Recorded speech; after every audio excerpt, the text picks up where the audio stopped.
All right, YouTube, this is Detroit's HPTV coming to you out of Detroit. Back with another video on this Tuesday morning. It's 6 a.m. Tuesday morning. We got a lot to talk about.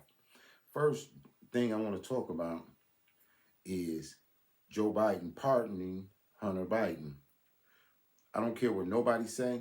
I knew he was going to pardon Hunter Biden.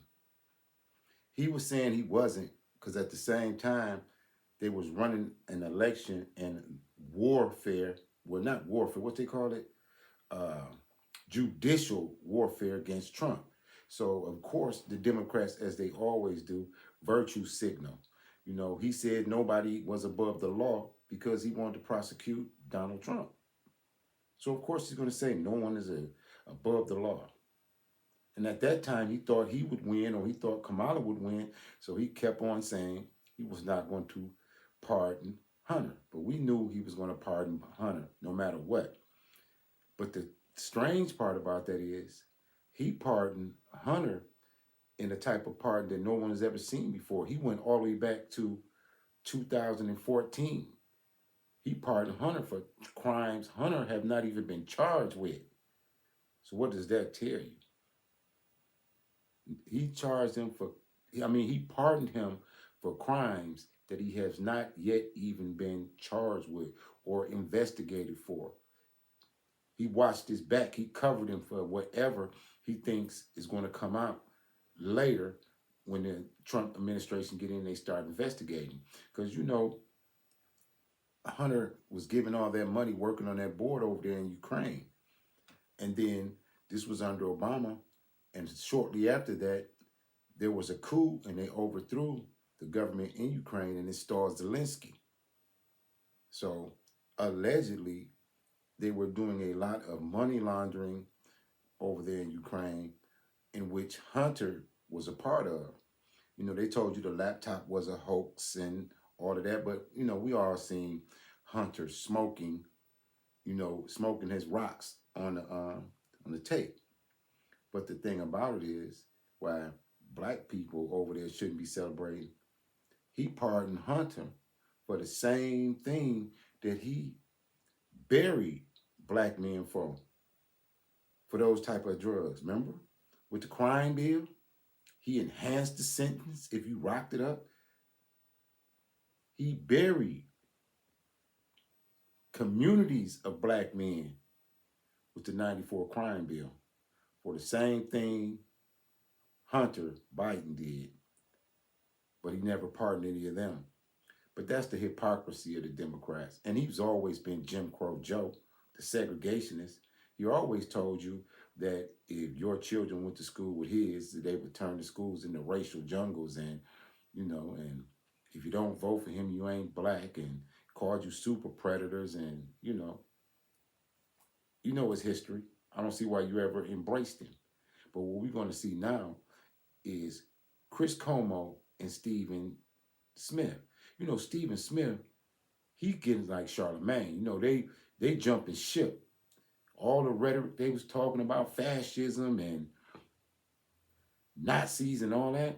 Charlemagne, the devil, and Stephen A. Smith are trying to come to the conservative side. I guess they read the writing on the wall like Daniel. They know it's going to be problematic for those type of people who pushed that narrative knowing it was a lie and created this gigantic mental health issue in America where the people on the left are having meltdowns and breakdowns every day. But without further ado, let's watch Stephen A. Smith and Chris Cuomo. They're going to say something real interesting at the end of this clip I want you to see.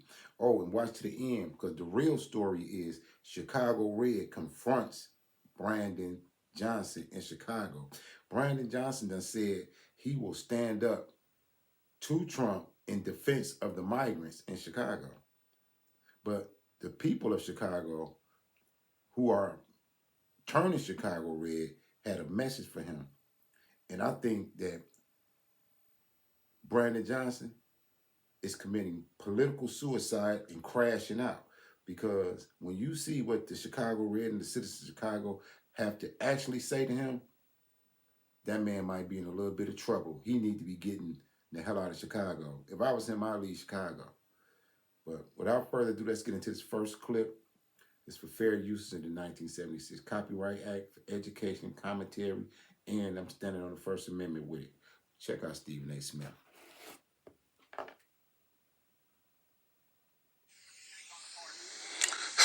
You know, the Biden situation disgusted me in terms of the parting only from this standpoint, Chris.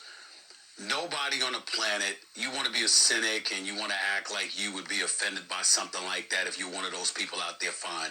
But no one within reason would have a problem with him saying, it's my son. I love him. There's no way I'm sending him to jail. And I have the power to avoid it. Nobody would blame him for that. But that's not where he went. So I didn't have a problem to answer your question directly with the decision that he made to pardon his son. Boo Boo the Fool knew he was going to do that. I don't care who he stood in front of or sat in front of and said that he wasn't going to pardon his son and he was just going to go by the letter of the law. Please, everybody and their grandmother knew he was going to pardon his son. But to come out and to start talking about how it's been a witch hunt and the Department of Justice and others were after him or whoever it was, and GOP rather was after him. Well, wait a minute. What have y'all been doing with Donald Trump all of these years? Now, you can make an argument about the legitimacy. I'm surprised Stephen A. Smith would say that. What have y'all been doing with Donald Trump? Because he never would admit that they had weaponized the judicial system against Trump. He act like he didn't see that part. But like I said, like him and Charlemagne, that see the writing on the wall, their views are changing. They're coming away from that because they're starting to see that they've been exposed. They knew that Biden lied and lied and lied. They knew exactly that the whole narrative and putting Kamala out there in front of people, they knew this was a nefarious scheme. Nobody voted for her. They stabbed Joe Biden in the back. The Democrats had proven to be duplicitous and not to be trusted at all. So you can't believe anything they say. He knew this. But I want you to watch what he says at the end. The cases against Donald Trump compared to what wasn't legitimate, etc. That's not the point.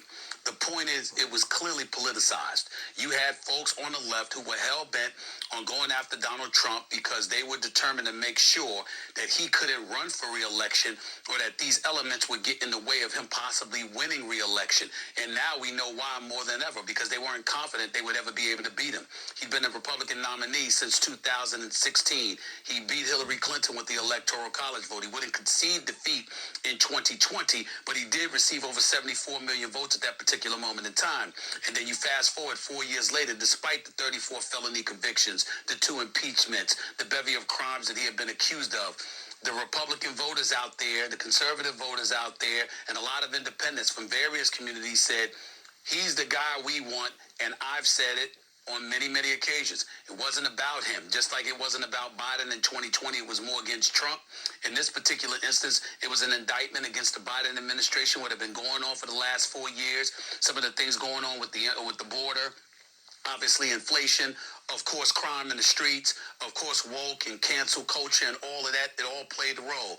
And so for him to come out and to talk about that, this was a witch hunt, when clearly it could be argued that's exactly what you were doing to Donald Trump, what you assisted in doing, seems beyond hypocritical. And that was what disgusted me. It wasn't his decision.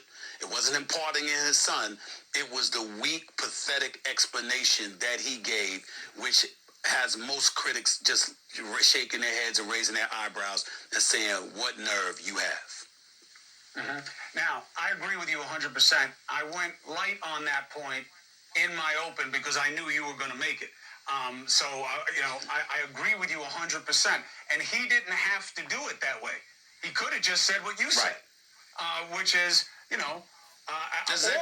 look, I don't want them. He's my son, and they're going to go after him. And if I can protect him, I'm going to protect him. You know what else Biden should do? And I know people are going to get upset about this, but just think about it before you go crazy on me. Not you, everybody else. If I were he, I would pardon Trump.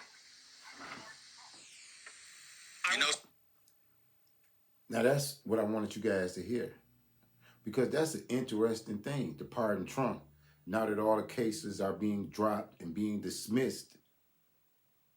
you know, and they know that he's going to be a sitting president for the next 4 years, and 9 times out of 10, J.D. Vance will be the president after him because the Democratic Party is finished. So to offer that olive branch and as a token of goodwill seems to benefit him the most. You know what I mean? Not so much as goodwill, but to kind of lighten the burden of what could happen under the next 12 years of conservative control of the White House, the Senate, and the country. Because the Democrats know they're floating the ideal of AOC running. AOC don't stand a snowball's chance in hell of winning the presidency. She's worse than Kamala. And Kamala was worse than Hillary. You know what I mean? She doesn't stand a chance. So they don't even have a bench. Nobody who can run in 2028. Nobody's going to vote for Newsom or none of those leftists who have shown their treachery and duplicitousness with each other. Remember how they stabbed Joe Biden in the back and the country. They were treasonous to the American people with the open borders and their weird agenda. So why offer Trump a pardon now? Is it really goodwill? I don't know. It seems self-serving at this point to help Trump. See what Stephen A. Smith said. Honestly, I would say this as has gotta crazy as stop. this sounds, Chris, that's exactly what I would do. That's exactly what I would do. Enough's enough. You know what? You're the Democrats. You lost the election. You got your butt whipped. You couldn't prevent him from going back to the White House. More than a dozen cases have been dropped against him. The cases that have been ruled against him, he's going to appeal, and he'll probably get off from having to deal with all of that. It's time to move forward. You want to get at Trump? Sit back and judge what he does. Guess what? You got a midterm election in 2 years. Are you going to be ready if you're the Democratic Party? You should be. He's going to be the presidency for 4 years. You're going to be able to judge every single act that he does. March forward, move forward. Gerald Ford could have let Nixon suffer. To say he didn't let that happen. Why? Because it was for the good of the country. The whole hanging Chads issue in 2000 between George W. Bush and Al Gore. Gore could have dragged it on. He didn't. It was for the better of the country. And a lot of times these folks speak about this stuff, but they don't do what they say they're going to do and what they implore others to do, which is where the disgust elevates exponentially for Washington, D.C., because we know they're full of it most of the time. And today was the latest example of that.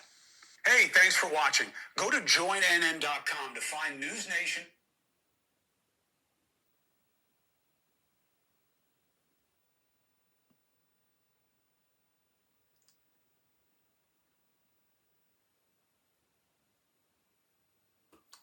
When it comes to Stephen A. Smith, I don't trust nothing he says. When it comes to Stephen A. Smith, I trust nothing he says. He's a man without a country. You know what I mean? A lot of people, they talk about, I'm an independent, the measure of any man is his ability to be loyal and decisive and pick a side. When they say they're independent or they not on no side, that's weakness. That's an inability to be decisive and stand on something. You know what I mean? Remember, the measure of any man is his ability to be loyal. That's why powerful men reward loyalty and demand loyalty. When you independent, you can't pick a side, you wishy-washy. That's why every time he comes out, he has a different opinion. But enough of him. Let's get to Chicago. I did a video on the Chicago Turns Red last week. We got to support Chicago and Brandon Johnson against Brandon Johnson. Brandon Johnson is a puppet. He is a low-down puppet. He is betraying the Chicagoans. He's betraying black people. He's betraying the whole city. I don't know how they voted him in. They voted him in based on identity politics because he looks like them. But this is a scoundrel. He's a scoundrel. He is low down. And he is stepping out on a ledge saying that he's going to stand up against Trump, MAGA, and conservatives and defend illegal migrants in Chicago. Trendy Aragua, the whole gang. He is going to defend them, and he's never defended the citizens of Chicago. He's never helped them. He's only tried to exploit them. It's like someone has a steering wheel in his back, and he's being used as a tool to undermine the citizens of Chicago. But they confront him today. Well, this happened yesterday. I'm going to show it to you today. But they confront him, and they tell him that they want Trump to come in and deal with him because whatever they have on Brandon Johnson, it has to be something major because he is selling the people of Chicago down the river. It's terrible. So let's get off into this clip.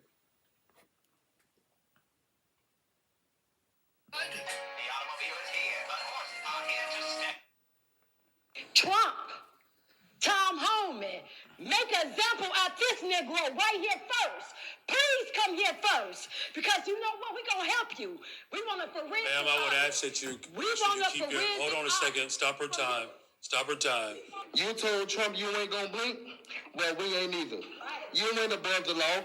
And where you gonna run to when Trump pulls that Trump card out on you? There's a 10-year prison sentence when you want to stand up here for those illegals. This is the portion of the meeting for public comments. Our next speaker is Danielle Carter. So, Brandon, you and all these Democratic mayors out here and governors, y'all talking about crashing out for these illegals, right? You all stood up there and said you will not allow Trump to come in here and get these illegals. Yeah, you can smile. We're in $1 billion deficit. And you spent half of our money, half of that on illegals. You campaign and double down that you would not raise property taxes. I ain't gonna do that. You campaign went around doing that. And here we are right now. You wanted to raise our taxes $300 million. They shut it down. Now we back here for $150 million. Okay. See, this is what we asking now. Since you want to crash out, some of y'all say y'all willing to go to jail for it.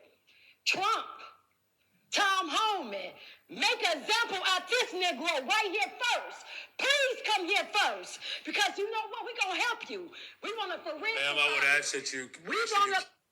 If you don't know who she's referring to when she says Tom Homan, that's the border czar that Trump newly appointed.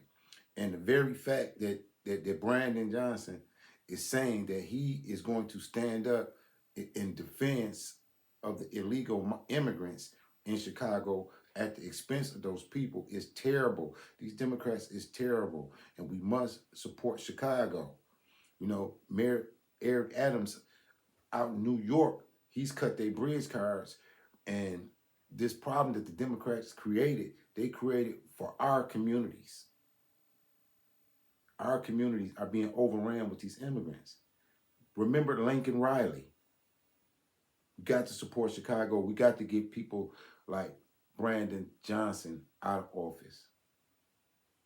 These are the worst things for our communities. This is identity politics gone bad.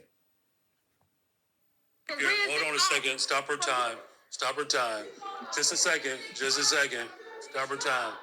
Ma'am, I would ask that you, if you want to continue speaking, you have to make sure that your language is appropriate, okay? All right. Okay, you can begin her time again. You're going to spend our tax dollars to go, Michael Rodriguez, you said to take Trump to court to protect these illegals. You said you're going to spend our tax dollars to take Trump to court to protect these illegals if they try to come in your district. And then you said all of y'all in cahoots with each other to do it. Okay, so now we about to make y'all famous. We're going to let all y'all constituents know who y'all riding for. That y'all wouldn't spend our tax dollars to protect illegals and to get them legal services. So, that's what we're doing. That's cool, because we about to make all of y'all aldermen famous. Y'all think this is how it's going to ride? I think not. Flip Chicago red. We not playing. Our next speaker this morning is Miss Lawrence. Now let's get down to Tom Homan and 8 USC 1324. Different editions of 1994, 2020, 2021, and 2022 about you harvesting aliens. And you so strong about protecting those aliens, but you won't do nothing for the U.S. citizens. We are the ones who pay your salaries. Salaries. Let me accentuate on that. But yet, you want to overlook us like we don't exist. Well, you're not going to exist for the next election because there's a 10-year prison sentence when you want to stand up here for those illegals. Our next speaker is George Blakemore. Brenda Johnson didn't bring this doo-doo here. It's been here. Old Man Daley, Harold Washington, Richard Daley, Lady Lightfoot. This man did not bring this doo-doo in this room. It's been here. And you've been voting for this doo-doo too. Well, maybe some of you have, and maybe this is all rigged. They're all Democrats. All of, and it's been this way. So some of y'all get up here and spit in this mic and holler, it's been this way. This is nothing new under the sun. Now, how are you going to get rid of all of them? All of them and make it happen. Make it work. I don't think you're going to do it just holler and go red. I think you're going to have to use have some strategic aims to clean this doo-doo up. This is old doo-doo. This doo-doo go back a long time. And you don't smell it now because it's dry. But you can see the results of it. It needs to have a change here. All of them are the same. Every one of these men and women are the same point. All of them. So what can you... Stay in the microphone, Mr. Blakemore. Stay in the microphone. A revolution to change this system and clean it up and have a real democratic system, a democracy where you have different points of views. Everybody here is the same doo-doo. All of them. Have you ever seen a bad house? Thank you very much for your comments. However, your time has expired. Our next speaker is Mr. Cruz. Morning. Today I stand here as a concerned citizen to speak out against the leadership of Mayor Brandon Johnson, a leader whose actions and affiliations are doing a disservice to our once great city. Under the current mayor's administration, we've seen a disturbing trend. A mayor more concerned with pandering to special interest groups and non-taxpayers than with making the tough, necessary decisions to move the city forward. Mayor Johnson's leadership can be defined by demagoguery, fueled by progressive rhetoric and driven by a divisive agenda that plays to the lowest common denominator rather than striving for unity, fiscal responsibility, or the common good. We do not need progressive revenue initiatives. We have an addiction to spending, and it must be fixed immediately. The CTS budget in 2010 was $5.3 billion, roughly $13,000 per student to educate. In the 2025 budget, the budget for CPS is $10 billion, or $31,000 per student. When is enough enough? That's the cost to go to the University of Illinois. What's more troubling is the mayor's blatant disregard to address the rising costs of living, worsening infrastructure, and mounting public debt. His proposal to raise property taxes was egregious and was lost by 50-0 vote. He and his supporters refused to give in on the sanctuary status when we've spent over $600 million on migrants this year, while Chicago is basically insolvent. Our next speaker is David Mason. Yeah, you remember me, Brandon Johnson, from the PBC meeting, and you know I'm standing on business. Here you are with another gritty property tax hike, trying to push the have-nots to house your oppressive illegal immigrants. You told Trump you ain't gonna blink? Well, we ain't either. You ain't above the law, and where you gonna run to when Trump pulls that Trump card out on you?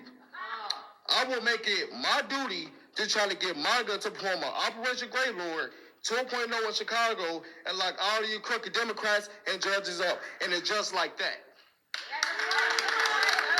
Thank you very much for your comments.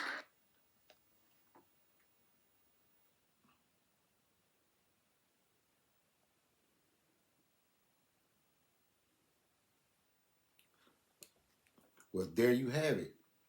The people of Chicago is tired of Brandon Johnson.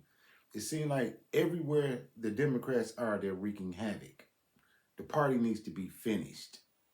Needs to be kaput. Over. You know what I mean? It's ran its course, especially with black people. Black people see them clearly now.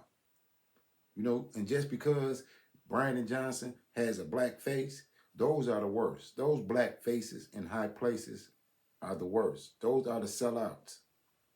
Those are the ones betraying our interest.